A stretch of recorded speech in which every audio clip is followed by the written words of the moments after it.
Incoming transmission. Hey everybody, this is Ed for Boosting the Signal, and this week my guest is Mike McCafferty. You're going to know him as the guy you know him from everything, but I know him personally from The Invisible Man, among others, and I think that you should too. Hey Mike, how's it going?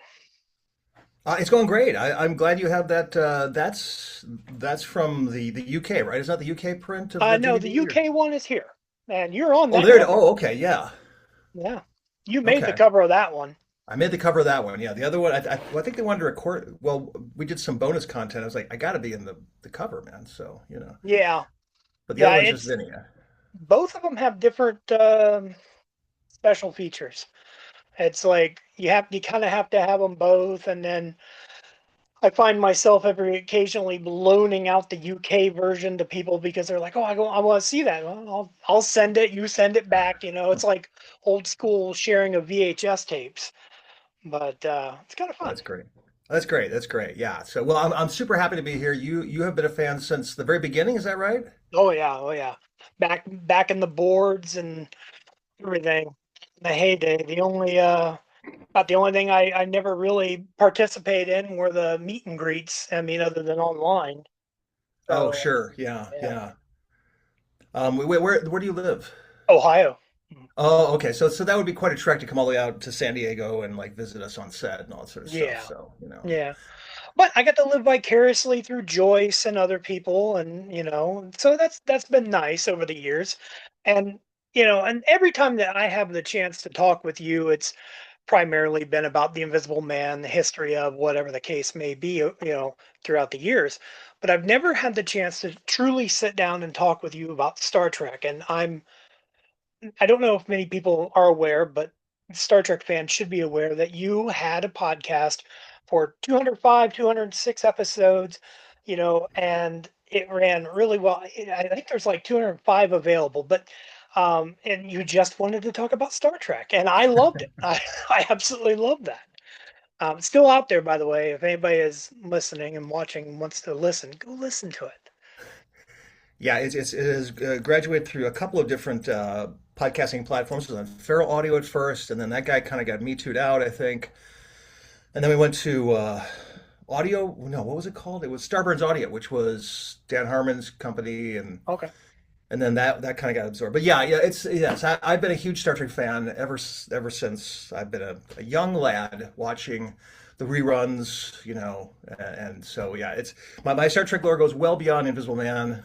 So I'm super excited to be here and talk Trek with you. So Oh yeah, I could talk Trek to you with you forever. I mean, yeah, you're all over the place. I'm sure a lot of people are trying to figure out right now where they know you from. Look up his IMDb. There's 88 acting credits on IMDb alone, and you're gonna go through and you're gonna see so many things. I know like we're currently living the documentary of one movie you were in, Idiocracy. So, but speaking of the far future and when things are better in Star Trek, what brought you to Star Trek? What is your Star Trek story, as it were? What like caught your attention as that young youth? I mean, I grew up probably, I mean, it was probably, you know. In the first run of the reruns, I should say, probably like during Star Trek when it was first running in the '70s, and as a kid, it was just just full color characters running around, punching, and then other things going on, human emotion, strong human emotion, which, as they've discovered now with with kids, kids really want to see like emotional moments. It's like they want to see emotions played out, and I'm kind of just like riffing off this right now, but certainly Star Trek, especially the original series, had just like unabashed emotions. Just like, Kirk, Spock, McCoy, and all the guest stars would just live in the moment and just emote so strongly. And as a kid, first of all, the four colors, the three color, palette was so strong. But then also to see people going through life and death situations or just dealing with stuff in such an overt emotional way as a child really spoke to me in some ways. I mean, like that seems like a very simplistic thing, but as I'm talking about it now, especially with like children's television and kids really want to be scared a little bit. They want to understand emotion, and that's sort of the first thing I sort of saw in that. I was like, wow, Why did they act like that? Why did they say that? So I watched a lot of that. I was also around during the animated series when it came out at CBS, which was just baffling and terrifying for a child. Like, oh, it's Star Trek, and that filmation, low effort, both in the anime. I mean, the animation was good sometimes, but it was so reused, and the music was so reused. And certainly Shatner and DeForest Kelley just kind of giving like C plus effort, lots of times in their vocal renditions, made it almost like a nightmarish thing at times, with occasional pockets of brilliance. So that's where it started for me watching that. Then the movies, and then TNG, and then I was a huge disciple of the TNG world. It hit me right at the right time during my college years and a little younger. I when it was on, I know this is such a long story, but I might as well just like get it all out. I love the movies, huge fan of the films. A little tenuous about TNG initially. Then The Best of Both Worlds came out, totally sold me. And back in the days of UHF, ultra high frequency television, because it was a syndicated show, TNG, they would show it all over the place. And so I could watch on a Saturday, I could watch the Next Generation episode up to 12 times a day because it would be, I was in Ohio. Actually, I was in Ohio. I was at Cedar Point No, for a couple of seasons. Yeah. And I could watch the reruns of that from Detroit and Cleveland and Sandusky and all of these channels all probably day. So WGN around that time too, because WGN was a huge market for secondary TV. very possibly, very possibly. I don't think we had cable because that was a cable network at the time, wasn't it? Or was it No, it was broadcast? still UHF for a while, like, because it was the only place you could watch the Cubs for quite a while. I think it wasn't in, well, I guess in late 80s it might have hit cable, but I'm still thinking like 83, 84, Sure. part of the UHF. But yeah, go on. I'm sorry to interrupt. Oh no, not at all. No, I mean it was such a from a kid growing up, and again, people who love Star Trek now don't know the tenuousness that Star Trek faced in the mid '70s when the show was over. Star Trek was in a bit of a dearth before Star Wars, and it was like, is the show going to come back? It was 3 or 5 years. Is the show? I mean, those of us who watch it, is this going to be relegated to the world of like Lost in Space and it's just such a cult classic?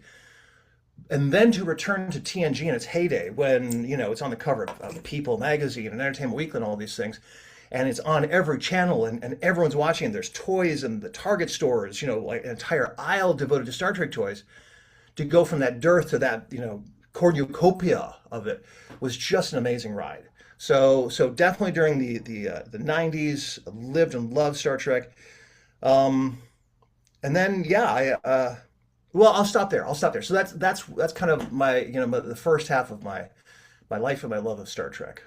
I get you the being trepidatious about TNG at least a little bit. I remember in '87 seeing the first article about it in Starlog magazine, and at this point my knowledge was the original series, no understanding that there was only 3 seasons, no understanding in my mind at that time that the animated series was any different than the original series, nor were the books or the comics or anything else. It was all one adventure to me. And then to find out there was going to be a new show, but there was no Spock, there was no Kirk, and I was like, do I care? Yeah. I mean, because I was 9, 10 years old at the time, and it didn't really grow on me, I think, until the third season. When Riker got his beard in the season 2, things started changing. But as it were. So I understand that. As for the UHF thing, very ironically, my wife and I were driving by a home yesterday out in the middle of nowhere, and I saw a house with an old like UHF antenna, and I said, "Well, that doesn't work." And it was just, it was like, why do they even have that? But that made me think of that. But no, It was. I love that. I love that. Yeah, yeah, UHF. I mean, because especially since TNG was syndicated, it was a bit of the Wild West. And where were you going to find it? Where were you going to see it? That was how could you watch it? I had the finale viewing party um, of TNG. I was so excited about it.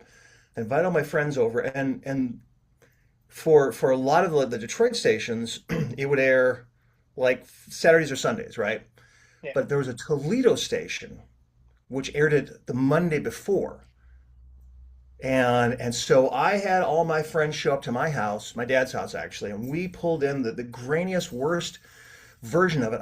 We had I had my big final viewing party on that Monday of all good things, and it was such bad quality, but I didn't care because I was going to be able to see it as quickly as you could.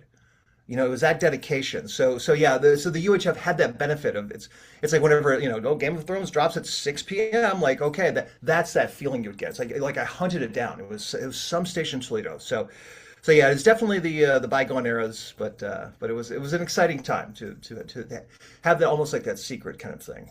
Oh, I Um, remember the times of trying to figure out when it was going to be on. We even here in 95, we didn't get Voyager until 96. Like mm, the first year of U8 or UPN, we didn't have it. It just no local affiliates carried it, so I had family members mailing me VHS tapes of Voyager so I could see that one. Um, oh but wow. yeah, luckily TNG wasn't a problem in DS9, but Yeah, Voyager. I mean, as you talk and I talk through more of my Voyager's where I started to fall off of the Star Trek experience. And it was really, I think, to be honest, is when Seven of Nine showed up. I think there was such a gratuitousness to her appearance. I'll just say it. I'll just be honest. Like they clothed her in the most scantily outfit. I was like, oh, you guys, not knowing that in fact the show actually got kind of better. When I started watching, I was like, oh, okay, this got better. But I think you reach a saturation point. I don't know if you're watching any of the new stuff, but I oh think yeah, you get to a level where it's like, okay, I've had enough. I mean, even like it's like you can only have so much dessert. It's like this is so delicious, so wonderful, but there's a certain point in time, it's like I gotta push back from the table for a little bit.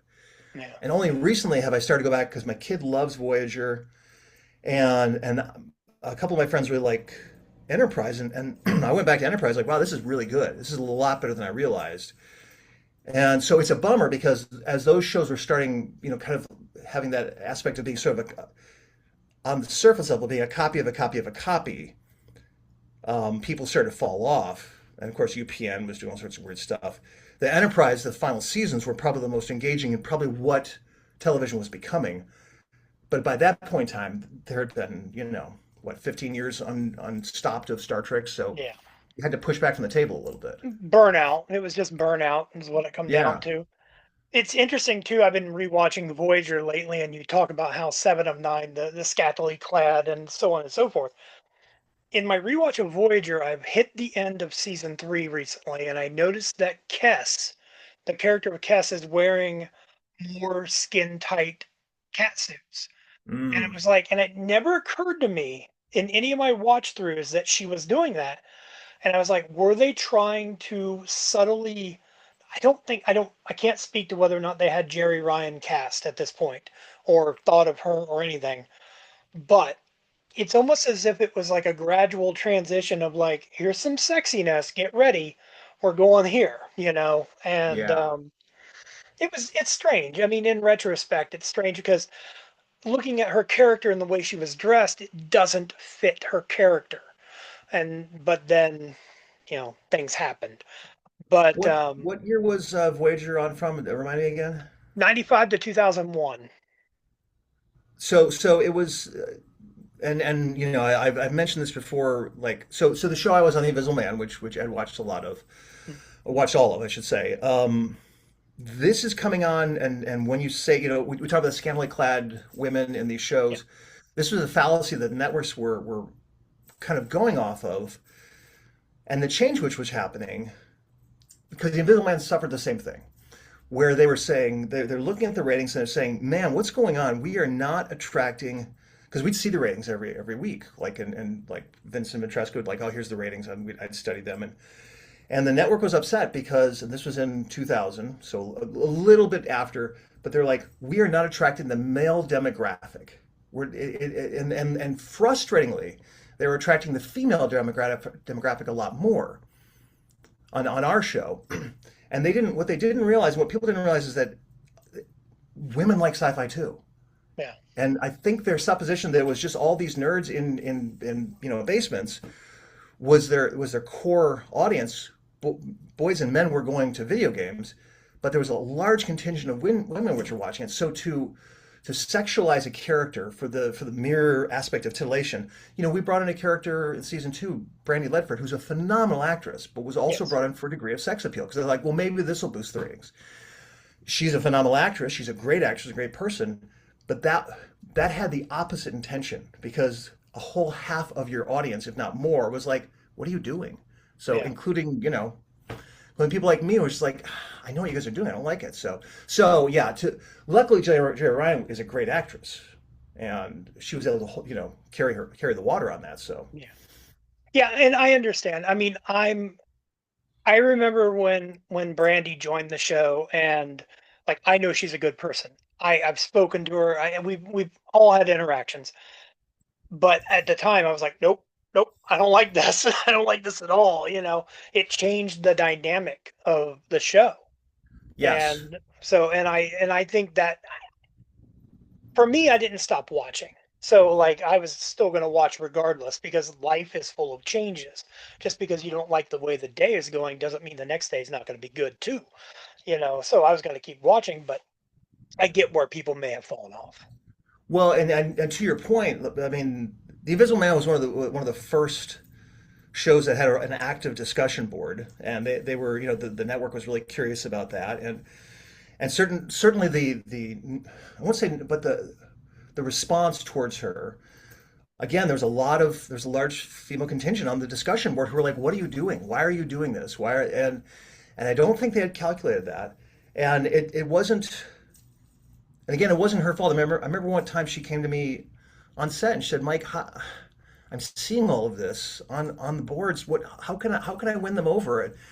And the sin wasn't hers. It was in the showrunners to a degree and to the network to a degree, going off of false pretenses from decades ago, saying we need more sexualization of these characters, when in fact the opposite was becoming true. And to that point, a couple years later, what happens is Battlestar Galactica comes out with Starbuck, who is the opposite. She is absolutely a fully realized character, who's, a gender swapped character, but is so badass and so cool without any of that. But they didn't see the tides changing on that. So, It's That's unfortunate. It is. I never wanted the Invisible Man to end. I think it was premature. It may have had a decent ending to itself, but I think you guys could have gone way longer. Um, but although, even though that did happen, you've gone on to do other things, and that's great. I mean, I could sit here all day and read off the list of shows from iCarly that you've guest starred on, and so on and so forth. How I Met Your Mother. You pop up everywhere. Um, but like I said, we're here to talk about the Star Trek fandom. Um, it's and kind of in a way, like, have you ever gone out or auditioned or tried to be in a Star Trek production, an actual Star Trek production?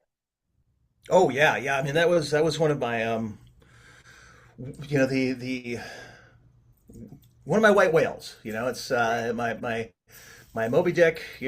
From Hell's Heart I stab at thee kind of thing. To be on a Star Trek show, and I remember I was so focused on it, and I remember actually I contacted Michael Grossman, director from Visual Man. I said, "Oh, Michael, if you ever get any jobs, let me know." This is in like 2002, 2003. The next day, I get an audition for Star Trek Enterprise to be the guy, whoever the lead guy was in Section 31. Okay, Um, I don't can't know remember his his name. name. I No, ended up you. interviewing him. Well, I interviewed him on my podcast, just as kind of a little bit of a hate interview. He's a really nice guy. But I got to go in. I met the guy who played. Gosh, he was in Star Trek Six. He was the Klingon warden. Oh, I Oh, can't remember. Kind of an okay, English yeah, actor. I know who you're talking about. I know who you're God, talking about. but I recognized him like, oh my God, you're in Star Trek. He's like, I've been in all the Star Treks, because he was in TNG and I think he was in Voyager and Deep Space Nine. He appeared everywhere. But I got to go in, I got to audition for the people. I didn't get it. I was too goofy to be Section 31. That was fine, And Michael Grossman said he did a really good job. But that was the closest I came to that. I did get a chance to in 2016 meet with Katie Krentz, who is the head of CBS. She basically runs the development for Star Trek, and I got to meet with her and kind of get in some early talks with either pitching a story, pitching a series for Star Trek, or pitching like being on staff. So and I mentioned I'm on my podcast as well. Didn't get any further than that, but yeah, it's always been something I would have loved to have done, and I have to kind of live with the idea that maybe it won't happen, and that's okay. It's I got to do a sci-fi series on my own. I got to live that. So I'm not I mean, I think from some ways once you become part of it, you can't, you don't have as much license to make fun of it or you know excuse me, like shit talking a little bit. It's like if it's like, oh, that was a bad episode. It's like, Oh, I don't know. I don't. Have you seen what Dominic Keating and oh goodness gracious, oh great, I can think Dominic Dominic's Keating name, and but they used to do the shuttle pod that's decon chamber now, oh yeah, and yeah, yeah. they've been going back rewatching episodes of Enterprise, and every now and then they'll shit on the show. It's a fresh take. It really is to hear from their they were there. They got to to hear what their thoughts on it and stuff. It's fun. It's a really fun podcast, and they do the video while they're watching the episodes and stuff. Worth checking out, definitely. But I think if it's something that you're a part of, I think you own it to a degree. That it's okay to. I mean, yeah, I would. No, in my Yeah, opinion. I think you can lovingly like say like, well, that didn't work out. This didn't work out. It's yeah, they have a podcast, and then the Delta Flyers now with I Armin love Delta. Shimmerman. Yeah, it's my kid loves them. That's the other thing too. I mean, I'm glad you're doing a podcast. I slowed down and stopped because all these people they just do their own podcasts like hey, I was in the show. It's Yeah. but I think someone like you doing this is also great too because you don't have any skin in the game outside of your passion for it. Um, so I, My I think thing yeah. Go ahead. my thing is it's a chance for me to talk not only to fans, but a chance for, I mean, there's a lot of people that I've been asking, like, come on here, let's talk about Star Trek, talk about your love, tell me what you're promoting, what are you trying to get out there? And like I don't see the Delta Flyers calling Bob from Idaho and asking him to come on and talk about his love of the fandom. Yeah, And I think that's unfortunate. I love that there are other podcasts out there like mine. Like I started this, and then there are replica podcasts popping up. I don't take that as an insult. I take that as the greatest compliment because they're going to find people that I can't get to, same as I'm going to get people that they can't get to, and maybe we can somehow eventually fill in all the gaps. Um, and like I knew your love of Star Trek, and it was like I remember telling my wife from the very beginning, I was like, I got to talk to Mike. I got to figure out how to do this. I've sent an invite to Spencer. Like he and I have talked. He's agreed, but he's very busy. yeah, yeah. So like I'm waiting. He said, he'll email me when he's ready. But you know, and I want like you. I know you currently have King of Meat is a big project that is on the forefront. I think people need to know about that. I wanted to give you an opportunity to talk about that. We could do that right now, actually. Would you like to Oh, tell everybody about King of Meat? yeah, sure. Why not? I've been an actor for a while, and then the past 10 years, I fell into being a writer. I've written a lot of like television shows, a lot of. If you watch a show called Hot Streets, I wrote a show called Hot Streets, and both myself and the creator Brian Weissel love Star Trek, and my kind of objective, if you ever watch that show, it was just to basically turn it into Star Trek. I just want to make it a Star Trek for weird animated stuff. So every once in a while, there's a Star Trek line there. In fact, we had Jonathan Frakes, who was going to be the voice of a character for the second season. And Adult Swim, we recorded him, and Adult Swim nixed him. They said no. They didn't like Why? his voice. They didn't like his voice for some reason. We loved his voice. We thought it was hilarious. And It's he played a freaks. little. I know. And we did everything we could to keep him on the show. We even made a cut like of all his funny lines because we recorded most of the season with him. Hmm. Um, we had him on the show, and but then they eventually replaced him with Ernie Hudson, and Ernie did great too. So like no aspersions to them, but it's such a. I have a clip of that. Somewhere I'll find a clip of him. He plays a tiny little jet called Jet Junior who talks, and it's very funny. Huh. Um, but I did that. We also had we tried to get Kate Mulgrew on the show, but she was busy doing something in North Carolina. We put out an offer to Patrick Stewart at one point in time. We got oh man, the name. Gosh, what he played the Andorian. He played he Oh, was in Jeffrey Reanimator. Combs. Jeffrey Combs. Yeah, I get to meet Jeffrey Combs. So cool. Just all these great Star Trek people. Doing that, I've written a lot of animated stuff, and then I sort of fell into this game called King of Meat, which just came out. This is actually a fake one. It's only digital, but I made the copy myself. We made a pilot for the TV show. It's online if you want to see it. And then from that, they used a lot of the stuff we did in the pilot to actually make the video game. They were working in concert. And that just came out this month. So you can go out right now, find it on PlayStation or Xbox or Steam and go buy it. Go buy 45 copies. I don't make any don't make any money off that, but yeah. So the past 3 years, I've been working on that, which has been a huge adventure in and of itself. Going from writing for television, for being an actor, writing for television, to writing for video games, writing content for video games, and just understanding that whole business has been a really interesting adventure for me as well. So Well, you yeah. So have a thank you lot for. of hats when it comes to King of Meats. You're a voice. You've got a writing credit. Oh, I saw the screenshot you put of the game on your page, and you're in there. You're all over the place, wearing a lot of hats, as it were. So it's definitely one I want to check out. I know it's on Steam, right? Is Yeah, that yeah. the only format currently? No, it's on Xbox, it's on PlayStation, Okay. it's cross-platform, so you can. It's only $30 too. Like they wanted to make it kind of. It's a party platform game. It's 4 players. Go through a sort of medieval world that is. It's set in a different universe where it has a medieval look, but there's like television and everything's televised, and everyone plays this game called King of Meat, which is like this blood sport, sort of like Hunger Games, where people run through this maze, this Yeah. dungeon maze, where there's monsters and there's death traps. And I got to create that world, and so kind of get to be my own Gene Roddenberry to kind of make the kind of the one-to-one, because there was times when I'd see the game as they were developing, and I'd say, well, what's the story with that thing? They said we don't know, so uh, well then I'll create it.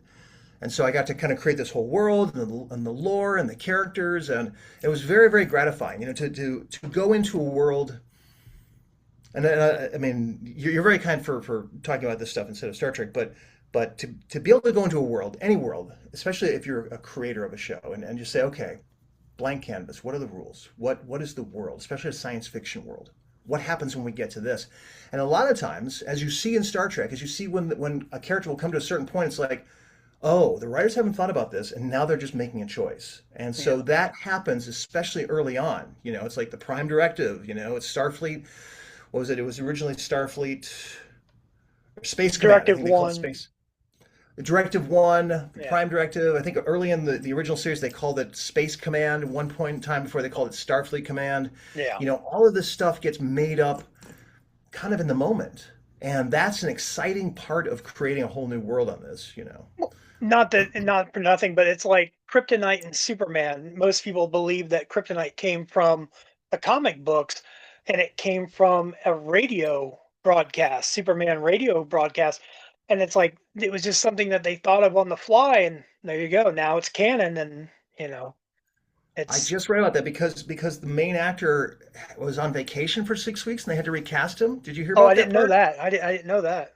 That's what I heard is that the main radio actor he was like, oh, he's going to go on vacation for 6 weeks. We got to bring in like another guy, and so they they brought another guy, and they're like, what's wrong with your voice? Oh, it's this strange material called kryptonite, which is affecting me and makes it like. sometimes you solve things out of convenience. It's Yeah, just it's when a we did the happy Invisible Man. accident. Yeah, it's a happy accident. Like you reach points. I had a conversation with on the Invisible Man set one time with the showrunners. And I was like, hey, you have my character nervous to give this guy a shot, a hypodermic needle shot, but last episode I did, Yeah. and the showrunner's like, oh my, oh you're right, and I said I'll give you a couple alts, of takes, and then that's like oh I mean so like sometimes it's these happy accidents, and I think that's kind of the best collaboration, right? When suddenly things just kind of become. I think one of the But best episodes of The Invisible Man with you was when you the importance of Eberts, obviously, because you weren't playing, you didn't have to play that character. You were playing an alternate version of your character, and it really definitely stretched everything. The character, it was great. Anybody that's never seen The Invisible Man, go check it out. I don't want to. I could fill up an hour of Invisible Man conversation, but anybody that's ever glanced at my arm knows I'm a fan. Um, got but the Eberts. Well, but that one especially, and then to give anyone who hasn't watched the show, and again, it is on the Roku channel, which is the yes, weirdest destination. But the Star Trek connection with that for me is that has me playing two characters. There's a good me and there's a bad me, and there's one shot where it's actually a split screen of me, and it thrilled me so much because Star Trek, I think in the '60s, original at least the original series, there was a lot of split screen characters. And my belief, I have to go back to it, but I think they had just kind of stumbled upon this idea and technology how to do this. How can we make two characters, the same actor on screen the same time? Because Kirk did it at least 5 times. yeah, There was at least 5 times when there were two Kirks, and at least 3 or 4 times when he's talking to himself. I mean, what are little girls made of? Whom gods destroy? I'm trying to think of. Let's see. Is there? Oh, Enemy Within. I mean, those are three right there where he's talking. He's literally in a room talking with himself. yeah. And so to be an actor where I literally got to stand on one side of the screen on a locked off camera, and have a tie, and then look at myself, and then they changed my tie and had to sit there and do the same thing. It was just like being Captain Kirk. It was so thrilling to be like, oh my God, I'm doing this cheesy conceit right here, right there in real time. So that was a great homage to play that. So you're under no directive to watch that episode, but if you watch it, know that I am secretly geeking out. It's like this is just what Kirk did.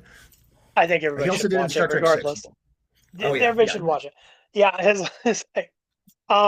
the now the important question is, did you get two paychecks that week? yeah. No. Regrettably, I did not. I should have, right? Yeah, it's. I don't know if there's any. I mean, like if you do voiceovers, if you do voice characters, you have up to like two or three voices. You're paid for up to 2 or 3 voices. I can't remember what it is.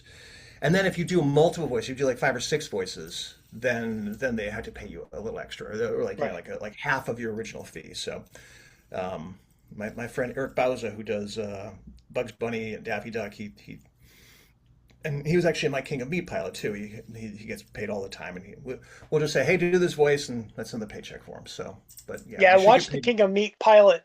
I think you posted the link in the group, and I checked Oh, it okay, out great. then.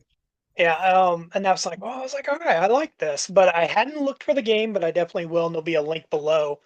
Um, when you talk about voices and so forth, I think about James Doohan when he did the original animated series, and he was multiple voices throughout that. And I'm thinking he had to be rolling in it. I mean, you would hope you would hope, but And again, I mean, one of the reasons that, I mean, this is we can go into the lore of all this stuff, but I, well, first of all, I remember like because residuals. So actors get paid what's called residuals.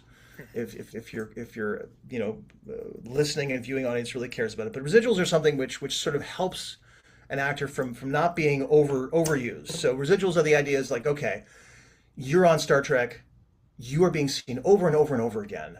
You are Captain Kirk. You are Captain Kirk. And so in some ways it works against you. In some ways, like William Shatner is always going to be known as Captain Kirk. So this happened, many years before that, like shows like I Love Lucy and shows like Brady Bunch and Gilligan's Island, especially when I went to reruns. And these actors actually lost roles. And a lot of the Star Trek actors, the original Star Trek actors, couldn't find work for decades later.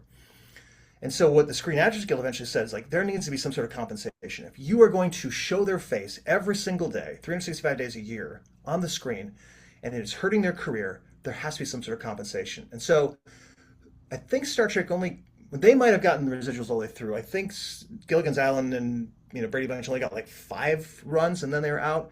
So the idea of being overused, your face being overused, your face being so synonymous. I don't think that's not a consideration anymore because now we have 10,000 channels and streaming all sort of stuff. But for James Doohan doing the animated series, I don't know how much he got paid. I mean, he might have just gotten. They might have just said, "Hey, Jimmy, can you go ahead and throw in a couple lines here?" And maybe he was just game to do that. Yeah. So because voiceover acting, you don't get a lot of money, just to be honest. So, but he was great with the voices. There's an animated series people are always telling me I need to watch, and I finally did. I started checking it out, and then one day I heard your voice pop up, and I was like, I know that voice. You popped up on Rick and Morty. Yeah, yeah. Well, I know Dan and Justin. I mean, I guess I can say that. Yeah, it's we all yeah, yeah. We all did a thing called Channel 101 for years, which was created by Dan Harmon, creator of Community. Right over there's a that's not my poster, it's my kid's room. Um, but yeah, he created Community. I was also in Community for an episode, and then they did a show called Rick and Morty, and I was actually got to be the president of the Spider Universe, which was a lot of fun. They just called me in. I was just driving around one day in the valley, and my friend called me and said, "Hey, someone's doing this voice. I'm not super happy with it." He did a lot of voices. He's like, "You can just come in today and just do it." I was like, "Yeah." So I just came in. You know. I remember when you were on Community, my wife saw you and she goes, "Is that Eberts?" I was like, "Yeah." I was like, "Yes, that's Eberts." Oh, that's Um, great. but it was you talked about Channel 101. You did Oh Shit. Oh my God, I loved Oh Shit. Those were so good. And when it went away, I mean, it's been what, 9 years, something like that, Oh since yeah. there's been a new video. But those were fun.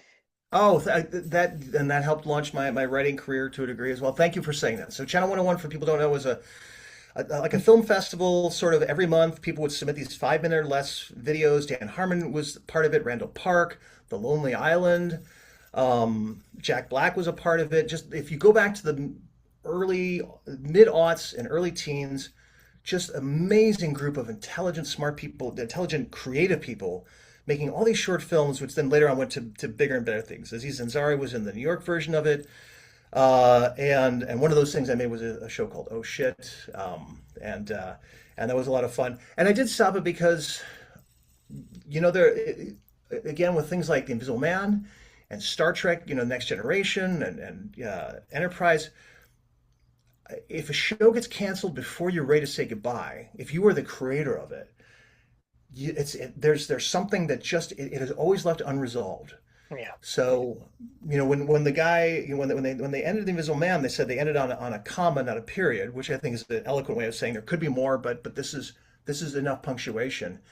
And I think there's certain shows we know all the sci-fi shows which ended too abruptly, which ended on a cliffhanger, and you're like, where's the rest?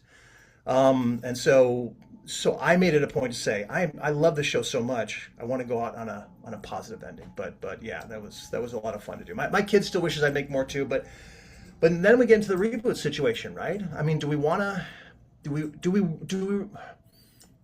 I don't know. Do you? Well, we got a chance to see it. What did you think of Picard? Star Trek Picard. Oh, are you talking about Picard? Did you say Yeah, Picard? yeah. Star I Trek liked, Picard. What? man, I liked Picard. Here's my thing. I loved Picard first season. As I'm watching it, I enjoyed it, and as I watched season two, I enjoyed it. But it wasn't until season three that I was like, maybe I didn't like one and two as much as I thought I did, because this is so much better. and Yeah. it took a little while for it to find its feet. It's not to say that those stories in season 1 and 2 were not good. They're just not to the level that 3 was. Um, but no, I liked it. I really did. I haven't gone back and watched 1 and 2. I've watched season 3 3 times. Wow. Okay. Yeah. So, yeah, it has a lot of rewatchability. That's like Lower Decks. I love the Lower Decks. It's fun. It can be rewatched multiple times. You don't really need to watch it in any order. Um, yeah, I don't know. I've heard recently that the newer Star Trek shows don't get as much love, and I should go back and watch Discovery. And I'm thinking about doing that. Mhm. But what about you? What were your thoughts on Picard? I talked a little bit like on my pod. I was very disappointed with the first two seasons, especially the second season. The first season, and I know why. I mean, I know it's because Patrick Stewart didn't want to be Captain Picard. Yeah, I mean that was the hard thing is that he really wanted to walk away from that. And one of the things he said is like, I don't want to be on the bridge of the Enterprise. And it's like, what a strange conceit to say. Okay, this is a show about a character. It's almost like the Frasier reboot, right? I mean, as you return to these shows and Night Court and all of these reboots, Will and Grace, Mad About You, all of these shows, it's like, is this the same show? I mean, is this, as you revisit something, Star Trek 2 did the perfect revisiting of characters. How have they aged? How have they changed? What is, I yeah. think Picard tried to do some very interesting things in the first season. We all have to agree that Captain Picard is actually dead. He is Oh actually yeah, dead. yes, emphatically, he's dead. He died in the end of the first season, and what we see now is a robot with his consciousness, and Yes, so that is a robot, sort of like Roger Corby in Where the World Goes exactly. Man. Yeah, he's the Roger Corby of this. So that to me, and then the second season was just such madness because they were working in the middle of COVID. They were trying to do it in LA. It was just such an ungainly mess. And then season three, and maybe I mentioned this to you, that like from what I heard is Terry Matalas went to Patrick Stewart's house. This I heard this from my friend who had talked to Matalas because he dumped on the show. My friend did a review of the show and said, "Man, these seasons are bad." And Matalas came over. He said, "Hey, watch season three at my house." And he said he marched over to Patrick Stewart's house and he said, with a bottle of wine, said, "We got to do Star Trek. This third season, we got to do Star Trek." And so instead of getting all of these characters like gosh, like Riker and Troy, like they lost a kid and Yeah. like all this trauma core stuff with your characters.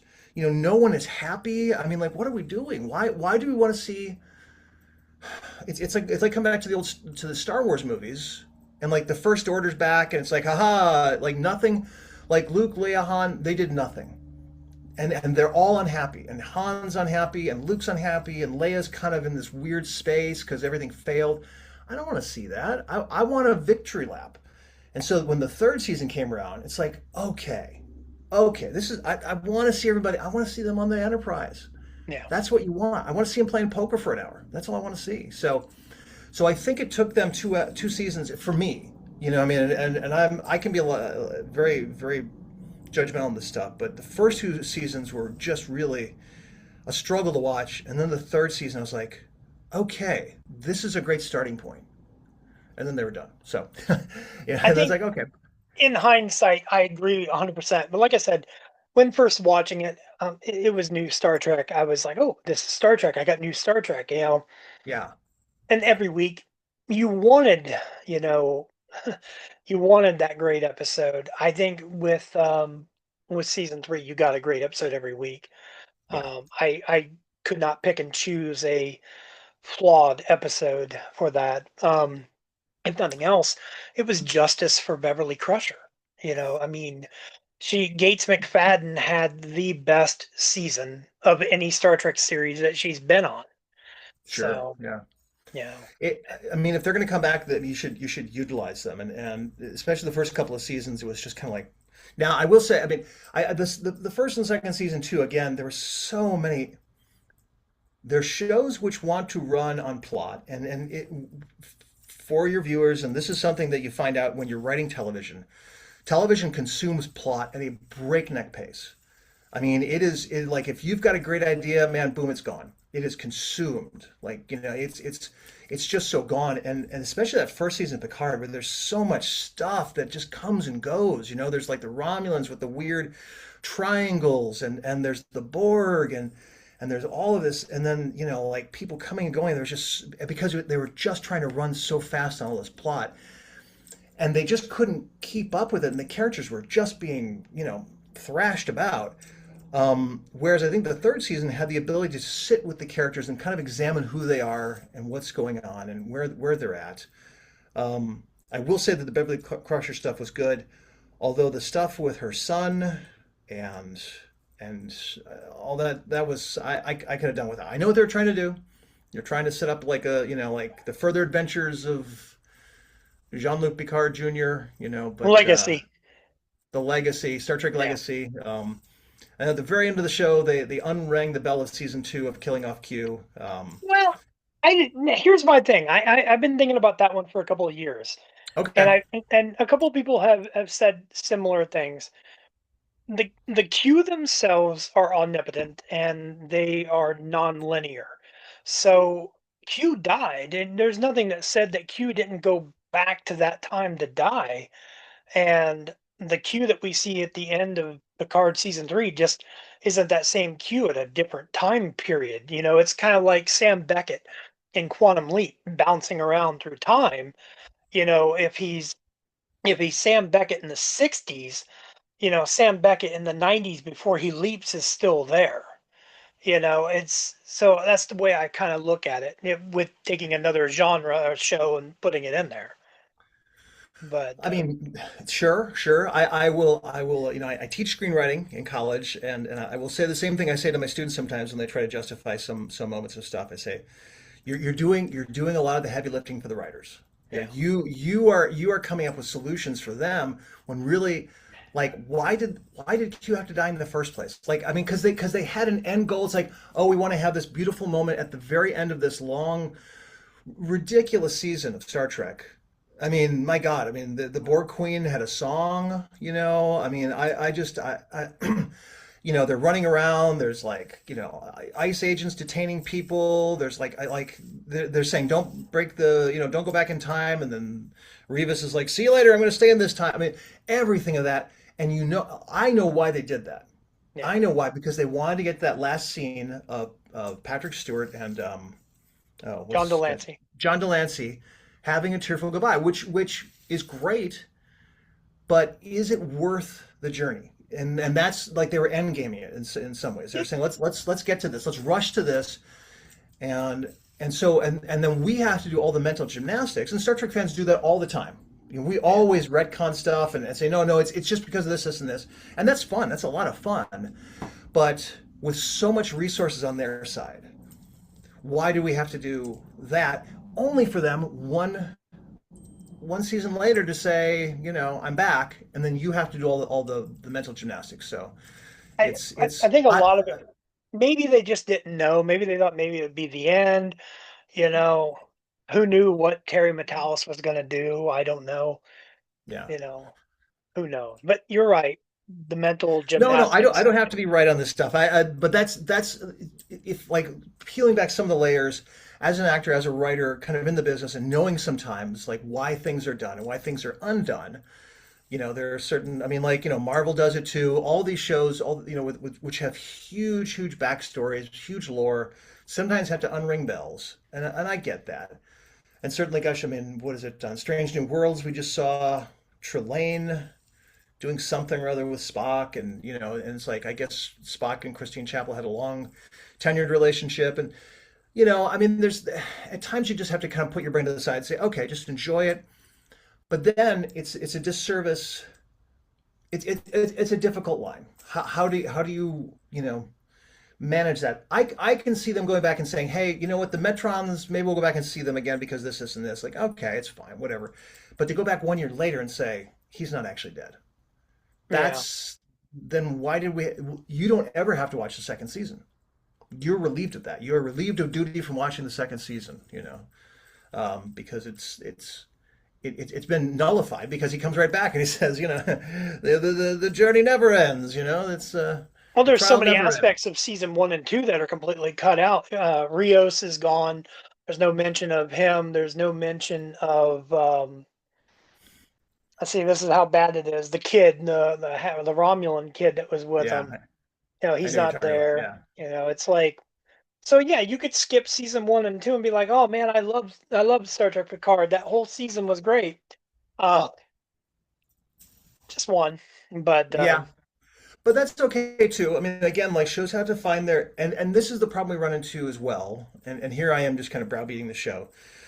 The original show just hit the ground running and was amazing. The original series, season one all the way up to like midpoint of season two was just amazing television, and then fell off.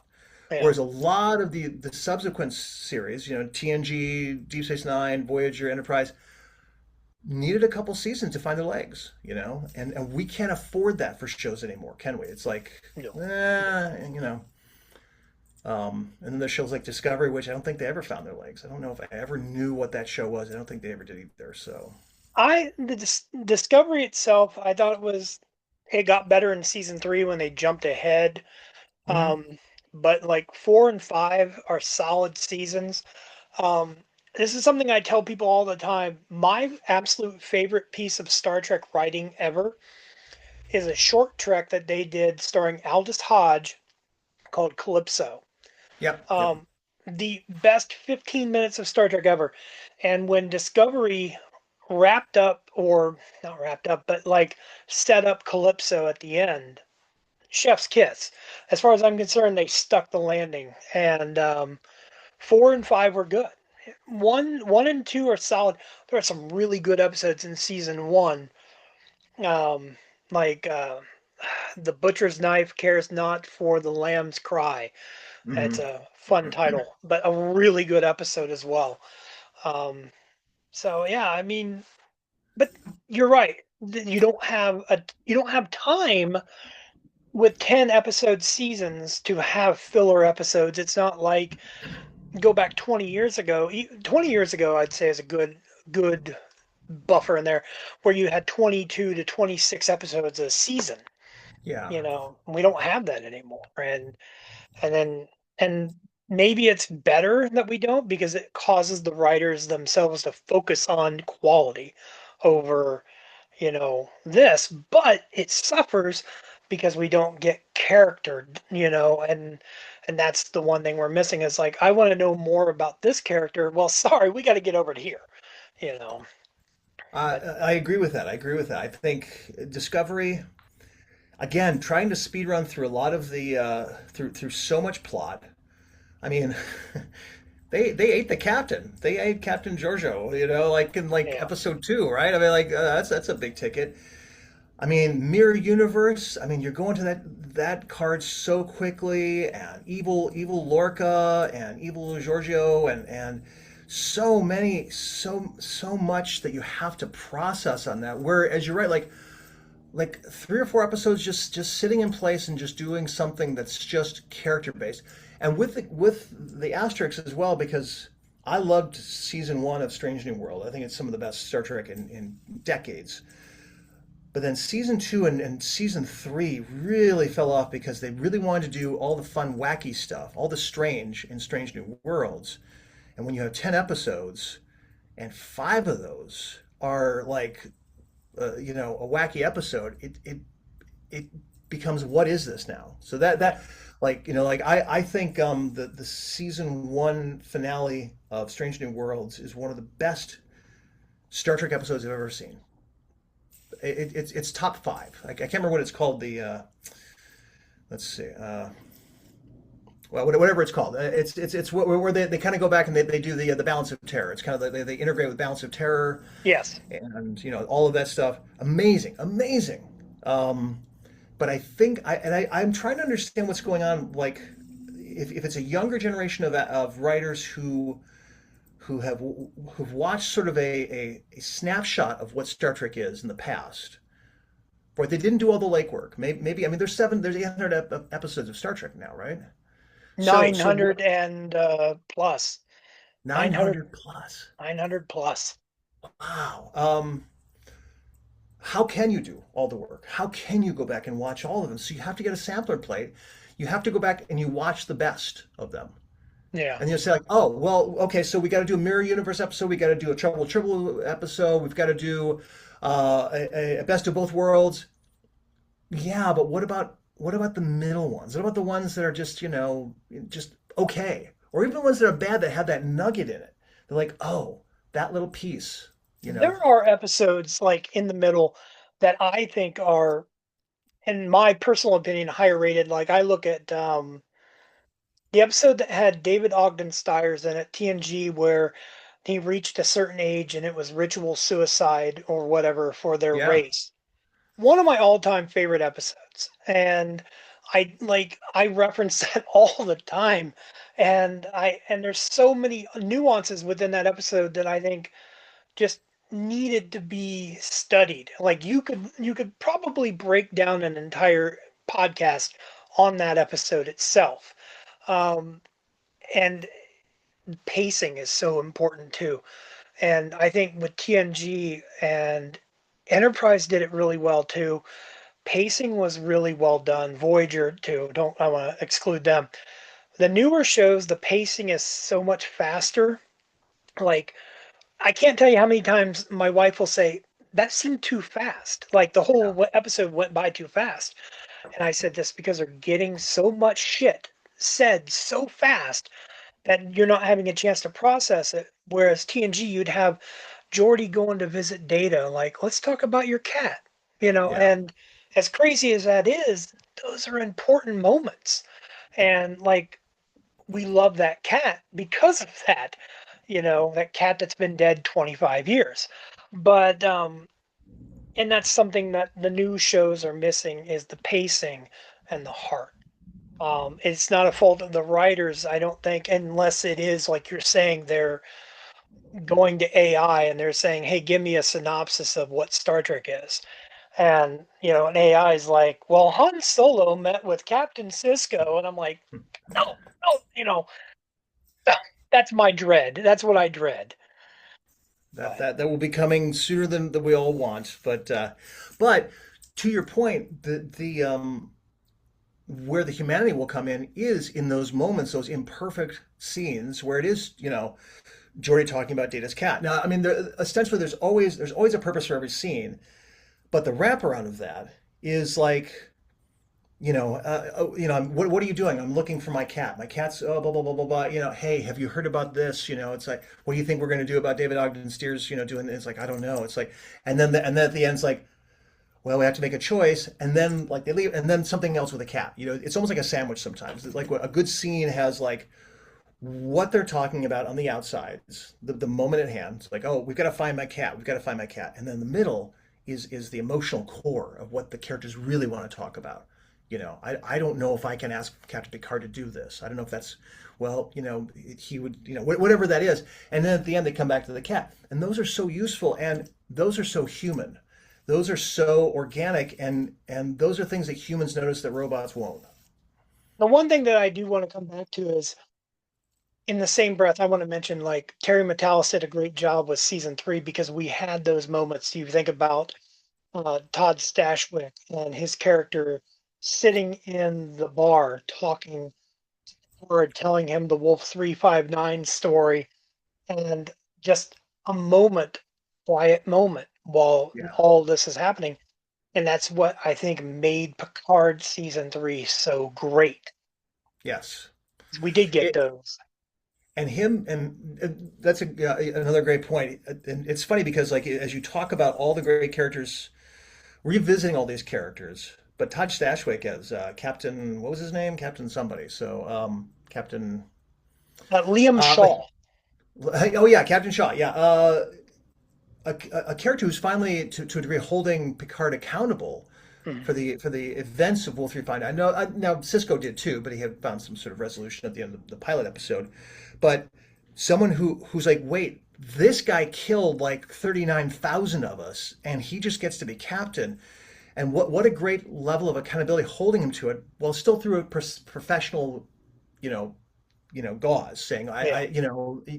I don't want to be here with you. But what a nuanced, great character who has his own issues, but can also broaden and create depth for our existing characters. That was a really, I mean, in the same ways like as Star Trek 2, where it's like, no, you marooned Khan on that Yeah. planet. Now you have to answer for it. Now you have to. What's the accountability? And so Picard's finally being met with that. And here we'd gone decades without him ever having sort of accountability for it. No one ever called him out and said, "What the hell is he doing as captain of the flagship of the Enterprise?" I mean, it doesn't matter that he was brainwashed and he's okay. I think about that sometimes with with Marvel with Bucky, the Winter Yeah. Soldier, who's Now now he's a like a governor U.S. or something. He's like a congressman. I'm like, Yeah. did we not forget that he like murdered a bunch of Americans and he was brainwashed and could still be brainwashed and Yeah. I guess it's all okay. So those kind of like things but they're great because they add such depth to the characters. Yeah.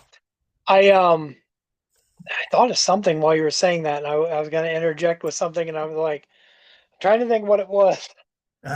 We were talking Picard, and you threw me off with the Bucky comment. Um, Oh, it's okay, it's all right. Whatever it was, I was just going to go on a tangent, I'm sure, or oh I'll yeah. remember later, and I'll text you. But I should probably wrap this up. We're getting close to your out time, and Yeah, I gotta I go talk to uh, computers. I think we hit about an hour here, haven't we? We're pretty close. We go. I mean, I feel like we didn't geek out enough about Star Trek that we could have. Like we could have like. So what's your favorite series? Is it TNG? Oh, Is it? I'm a Deep Space Nine guy. My Oh, okay. I've always been a really big fan of Cisco. I can't see it, but I have a whole Cisco section behind me, and um, always been a big fan of Avery Brooks. And yeah, the everything I wanted it all. I looked at him. I think I looked at the father son aspect of the character, and it was the father that I wanted to have. Like I watched that Hmm. going, man, I wish that guy was my dad. Like, Oh. and Sirach Lofton himself, the actor that played his son Jake, from what I've seen in interviews, like had remained close with him through the years, and I love that. It shows that there was a connection, and he, Avery looked after him, and it says something to not only his character, but his character of his character. And Mm. so I always appreciated that. Not that I don't love Kate Mulgrew or Patrick Stewart. The thing about Kate Mulgrew when I was watching Voyager too, like I always looked at her, and I am gonna get ridiculed for the wording, but I looked at her as that old lady that was the captain of the Voyager. But now as I've gotten older, I'm like, she's that hot lady that was in charge of the Voyager. It's like, hey there, how's it going, Captain? But as you grow up, you respect things and people for different ways. And that's. But I mean, I'm going to assume you are a Kirk guy. Um, would I be correct in that assumption? Oh, sure. Yeah, it's I grew up on the original series, but then I really fell hard in love with TNG for sure. Really embraced that. Deep Space Nine I really loved, although it was in conjunction with Babylon 5. Mhm. This obviously, the Oh yeah, correlations and the connections and the like great idea, JMS, but where it's a pass, and then yeah, what do you know? We have a show that's almost identical to that. Um, but yeah, Deep Space Nine was especially towards the end when they got the real like basically got to do Babylon 5 with a bigger budget. Like the Dominion War and all sort of stuff, just everything that you want. Like, oh, this is so great. it But yeah, was the Shadow War. It yeah, was the yeah, war. that's right. Yeah, The Shadow War. Yeah, yeah. without all the weird like you got 4 seasons, now you got 5 seasons, all that sort of nonsense. Um, but yeah, I think those two shows, especially were kind of definitely my wheelhouse. And the movies in between were great. Just watching all those, that's kind of. But again, Strange New Worlds just absolutely. It's some of the best Trek I've seen in a while. So like the first episode and then the last episode of the first season, so strong. And there's definitely some some winners in every season. I think I liked the Gorn one they just did in season three. I thought that was nice. Oh yeah, with Ortega's, that was a great one. That was a great one. I like the one with Kirk's First Command. I thought that was pretty good too. I Yep, can't remember which, with the Farragut. I think that was really that nice. So was the Salot who ate its own tail. yes, yes, very good. Yeah, that's there's such a plethora of Star Trek now that it's we can all find, and that's the nice thing too, is that like we don't have to be I don't have to be a guardian of Star Trek anymore and say, well, No, you're not a real Star Trek fans. Like I can be the guardian of my forever, of my my domain, just as you are. And but it's a welcoming gate. It's like, oh, you like Star Trek? Have you ever watched this episode of the original series? Or how about this one? Did you know the Naked Time and the Naked Now actually have a connection? I mean, like all that kind of stuff. We all have our wheelhouses now, and so it can become this big inclusive universe of stuff, which is so exciting. That's the exciting part about it. So as long as they yeah. keep on making Star Trek, the tent gets bigger. Have you checked out the podcast of Khan? I have not, no. Have you? Yes. And do you Yeah. like it? In fact, I listened to the latest episode right before we started today. I Okay. love it. I look forward to it so much. No spoilers, but I will say it is the best Star Trek writing I think we've had in 10 years. Okay. Okay. Yeah. Not to Worth, get too cute, is there retconning in it? well, it depends. I'm going to say no and yes. There is subtle explanations of things that were referenced by Khan in Wrath of Khan that are expanded upon Mm-hmm. with gaps filled in. And I haven't heard if this is canon. Like, I don't know if this is canon or if this is being treated as beta canon. I can say honestly, Naveen Andrews, the gentleman that's voicing Khan, would make a wonderful live action Khan.